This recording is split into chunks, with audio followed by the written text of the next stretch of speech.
Et pour commencer ce journal, nous partons tout de suite dans le Donbass en Ukraine où l'on redoute une offensive de la Russie. Notre envoyé spécial Lou Bureau se trouve en ce moment dans la petite ville de Chastia, dans la région de Lugansk, sur la ligne de front. Écoutez.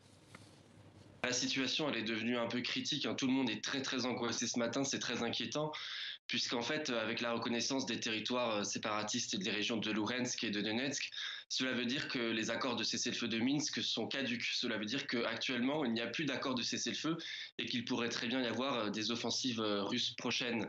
Ce qui est important de comprendre, c'est que actuellement, on ne sait pas du tout comment ça va évoluer. C'est-à-dire que la reconnaissance des territoires, on ne sait pas si ça concerne uniquement les territoires actuels de la région de Luhansk et de Donetsk ou si ça concerne aussi les territoires administratifs qui sont toujours sous contrôle ukrainien. Et là, actuellement, je suis dans le territoire de Luhansk côté ukrainien. Donc ça veut dire que si ils considèrent les Russes que la reconnaissance est de toute la région, alors ça veut dire qu'il y aura une offensive militaire ici et donc que les habitants vont devoir fuir. Oui.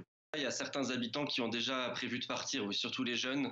Généralement, c'est les personnes âgées qui ne veulent pas quitter leur appartement et j'en ai rencontré hier qui ont décidé de rester quoi qu'il en coûte.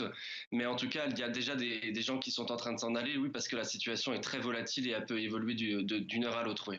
Les troupes russes ont toujours été présentes dans le Donbass, en fait. Quand on dit les troupes russes arrivent dans la région du Donbass côté séparatiste, je veux dire, c'est un peu un abus de langage, étant donné que les Russes ont toujours été là. La seule différence, c'est que maintenant, ils le sont de manière officielle.